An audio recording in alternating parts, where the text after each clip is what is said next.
मित्रों, धर्म ग्रंथ महाभारत में ऐसी बहुत सी कथाओं का वर्णन मिलता है जिसे अगर मनुष्य अपने जीवन में उतार ले तो उसे ना तो कभी खुद पर अहंकार हो सकता है और न ही वो कभी भी खुद को सबसे शक्तिशाली या फिर सर्वश्रेष्ठ समझने की भूल कर सकता है। आज की इस वीडियो के माध्यम से हम आपको महाभारत से जुड़ी एक ऐसी ही कथा के बारे में बताने जा रहे हैं। इस कथा के माध्यम से हम जानेंगे कि जब महाभारत युद्ध में पांडवों को विजय मिली तो पांचों पांडव स्वयं को विजय का श्रेय देने लगे, अर्थात युद्ध में विजय प्राप्त करने के कारण पांचों पांडवों को अपने बल पर अहंकार हो गया था।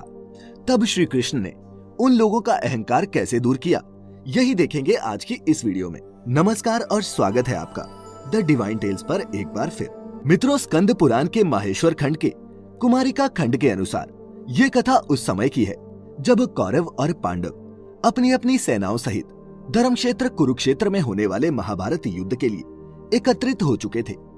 दोनों ही शिविरों में इस बात की चर्चा हो रही थी कि कल से शुरू होने वाला युद्ध कितने दिनों में समाप्त होगा और इस युद्ध में कौन विजयी होगा। उधर इस बात की जानकारी जब घटोत्कच के पुत्र और भीम के पौत्र बर्बरीक को मिली तो वो अपनी मां से युद्ध में शामिल होने की आज्ञा लेकर कुरुक्षेत्र के मैदान में पांडवों के शिविर में पहुंच गया। वहां पहुंचकर बर्बरीक ने सबसे पहले भगवान श्री कृष्ण को प्रणाम किया और फिर बारी बारी से पांचों पांडवों के चरण छुए। उसी समय पांडवों के शिविर में एक गुप्तचर आया और उसने युधिष्ठिर को प्रणाम करते हुए कहा, महाराज, अभी मैं कौरवों के शिविर गया था। वहां मैंने सुना कि राजकुमार दुर्योधन अपने पक्ष के महारथियों से पूछ रहे थे कि कौन सा योद्धा कितने दिनों में सेना सहित पांडु पुत्रों का वध कर सकता है। जिसके बाद सर्वप्रथम आप लोगों के पितामह और कौरव सेना के प्रमुख सेनापति भीष्म ने कहा कि वह आप पांचों भाइयों और आपकी सेना को एक मास में समाप्त कर सकते हैं। फिर गुरु द्रोणाचार्य ने कहा कि मैं सेना सहित पांचों पांडवों को 15 दिन में समाप्त कर सकता हूँ। इसके बाद अश्वत्थामा ने कहा कि वह आपके पांचों भाइयों और आपकी सेना को 10 दिन में नष्ट कर सकते हैं और अंगराज कर्ण की बातों पर विश्वास करें तो वो आप सभी को केवल 6 दिनों में सेना सहित मार सकते हैं। गुप्तचर की ये बातें सुनकर युधिष्ठिर चिंतित हो उठे और उन्होंने गुप्तचर को शिविर से बाहर जाने को कहा। फिर जब गुप्तचर चला गया तब युधिष्ठिर ने अपने चारों भाइयों से पूछा कि अनुज, तुम लोग होने वाले इस युद्ध को कितने दिनों में समाप्त कर सकते हो। अपने ज्येष्ठ के मुख से ऐसी बातें सुनकर चारों भाई एक दूसरे को देखने लगे। उन लोगों को यह समझ नहीं आ रहा था कि इस प्रश्न का क्या जवाब दें। तब अर्जुन बोले, पितामह, भीष्म और गुरु द्रोणाचार्य ने जो घोषणा की है वह सर्वथा असत्य है, क्योंकि जय और पराजय में पहले से किया हुआ निश्चय झूठा होता है। आपके पक्ष में जो भी वीर योद्धा युद्ध के लिए रणभूमि में जाने वाले हैं, इनमें से एक वीर सारी कौरव सेना का संहार कर सकता है।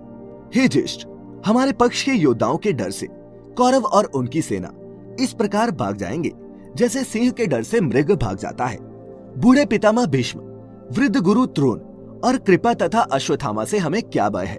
फिर भी यदि आपके चित्त को शांति नहीं मिल रही तो मैं आपको बता दूं कि मैं अकेला ही युद्ध में सेना सहित समस्त कौरवों को एक ही दिन में नष्ट कर सकता हूँ। उधर अर्जुन के मुख से ऐसी बातें सुनकर शिविर में मौजूद घटोत्कच पुत्र बर्बरीक से रहा नहीं गया।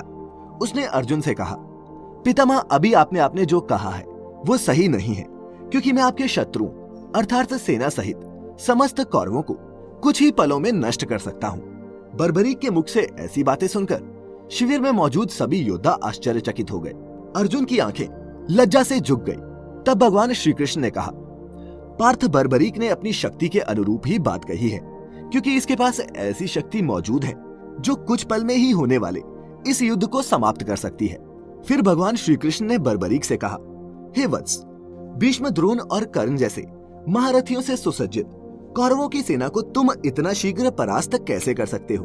तुम्हारे पास ऐसा कौन सा अस्त्र है? कृपा करके हमें भी बतलाओ। तब बर्बरीक ने भगवान कृष्ण से दोनों हाथ जोड़ते हुए कहा, प्रभु, आप जो मेरे तरकश में ये 3 बाण देख रहे हैं, इन्हीं बाणों की सहायता से मैं पल भर में अपने शत्रुओं को नष्ट कर सकता हूँ। तब श्री कृष्ण बोले, हे पुत्र बर्बरीक, मैं कथनी पर विश्वास नहीं करता, मुझे प्रमाण चाहिए। तब बर्बरीक ने कहा, हे प्रभु, आप ही बताइए कि मैं आपके सामने खुद को किस प्रकार प्रमाणित करूं। इसके बाद श्री कृष्ण शिविर में मौजूद पांचों पांडव, भीमपुत्र घटोत्कच और बर्बरीक को एक ऐसे स्थान पर ले गए जहां पीपल का एक विशाल पेड़ था।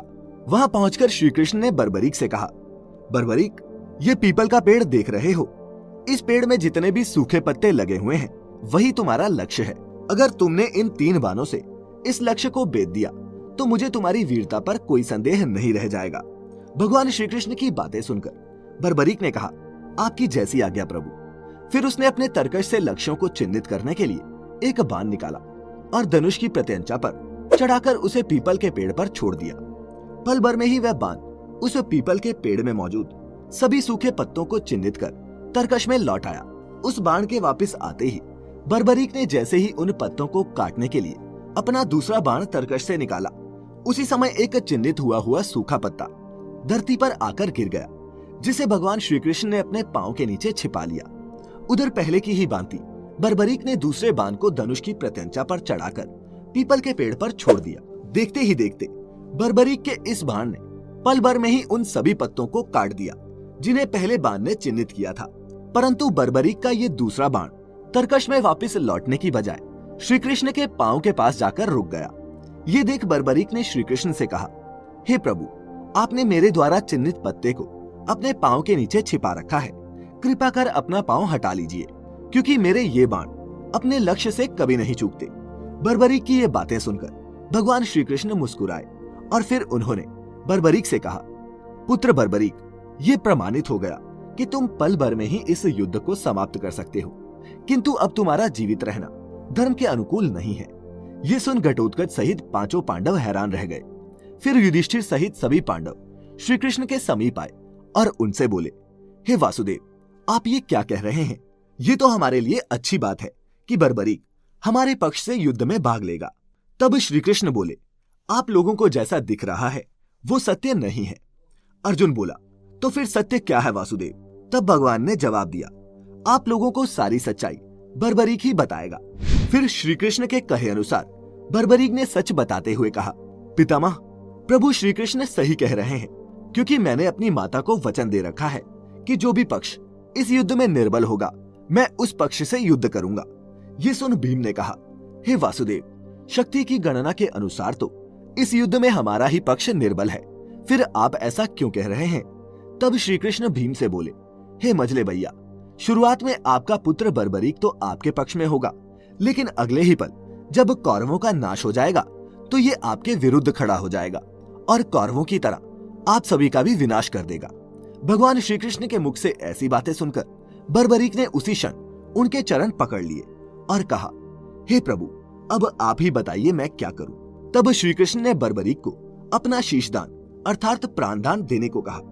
ये सुन बर्बरीक ने अपने दोनों हाथ जोड़ते हुए कहा, भगवान, मेरी एक इच्छा है कि मैं भी इस युद्ध में शामिल हो सकूं और अपनी आंखों से इस युद्ध को देख सकूं। ऐसे में अब आप ही बताइए कि मेरी इच्छाओं का क्या होगा? तब भगवान श्री कृष्ण ने बर्बरीक को अपने दोनों हाथों से उठाते हुए कहा, वीर बर्बरीक, मैं तुम्हें वचन देता हूँ कि तुम्हारी युद्ध देखने की इच्छा अवश्य पूरी होगी, लेकिन इसके लिए तुम्हें अपना शीश दान करना होगा। बर्बरीक ने जवाब दिया, प्रभु आपकी जैसी आज्ञा। फिर उसने अपने तरकश से एक बाण निकाला और उसे संधान करते हुए ऊपर की ओर छोड़ दिया। देखते ही देखते पल भर में ही उस बाण ने बर्बरीक का सिर धड़ से अलग कर दिया, जो श्री कृष्ण के चरणों में जाकर गिर गया। उधर बर्बरीक के शीश को कटा हुआ देखकर 5 पांडव और घटोत्कच शोकाकुल हो गए। फिर भगवान श्री कृष्ण ने बर्बरीक के शीश को अपने हाथों से उठाया। उसी समय आकाश में देवी जगदम्बिका प्रकट हुई और उन्होंने वासुदेव को प्रणाम करते हुए बोला, हे वासुदेव, क्या आज्ञा है?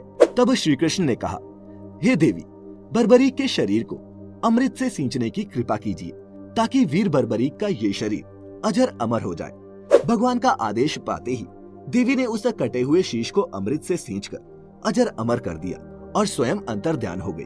फिर बर्बरीक का कटा हुआ शीश भगवान कृष्ण से कहने लगा, प्रभु आप धन्य हैं, आपकी कृपा से मैं इस युद्ध को अपनी आंखों से देख पाऊंगा। अब ऐसा लगता है कि मेरा जीवन सफल हो गया। इसके बाद भगवान कृष्ण ने बर्बरीक के उस कटे हुए सिर को कुरुक्षेत्र मैदान के बगल में स्थित एक पर्वत की चोटी पर अपनी दिव्य शक्ति से स्थापित कर दिया। उसके बाद भगवान कृष्ण ने बर्बरीक के कटे हुए सर से कहा, हे शीशदानी, हे वीर बर्बरीक, तुम पर्वत की इस चोटी से कल से शुरू होने वाले धर्म युद्ध को देखोगे और तुम ही एकमात्र इस युद्ध के साक्षी रहोगे। तुमसे ही आने वाली पीढ़ी इस धर्म युद्ध की कथा जान पाएगी। हे शीशदानी, आज से तुम्हें मैं अपना नाम और अपनी शक्ति देता हूँ, जिसके बाद तुम खाटू श्याम के नाम से जाने जाओगे और कलयुग में जो भी तुम्हारी पूजा श्रद्धा और भक्ति के साथ करेगा उसके सभी कष्ट दूर हो जाएंगे। फिर श्री कृष्ण के ऐसा कहने के बाद पांडवों ने बर्बरीक के उस शीश को प्रणाम किया और फिर वे सभी श्री कृष्ण सहित अपने शिविर को लौट आए। अगले दिन कुरुक्षेत्र के मैदान में कौरवों और पांडवों के बीच महाभारत का धर्म युद्ध शुरू हो गया, जो 18 दिनों तक चला। इस युद्ध में कौरव पक्ष के सभी महारथी मारे गए और पांडवों को जीत मिली।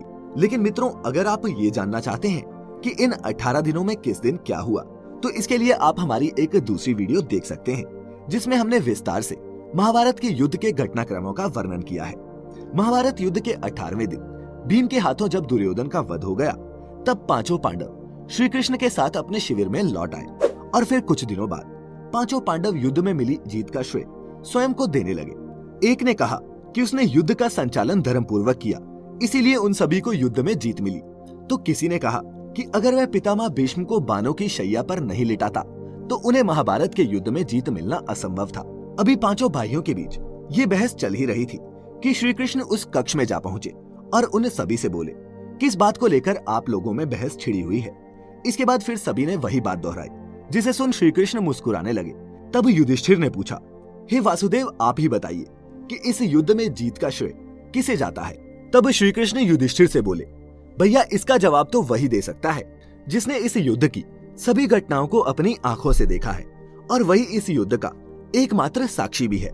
श्री कृष्ण के इतना कहते ही पांचों पांडव समझ गए कि वासुदेव बर्बरीक की ही बात कर रहे हैं। फिर पांचों पांडव भगवान कृष्ण के साथ उस पर्वत पर पहुंचे जिसकी चोटी पर से बर्बरीक ने संपूर्ण महाभारत युद्ध को देखा था।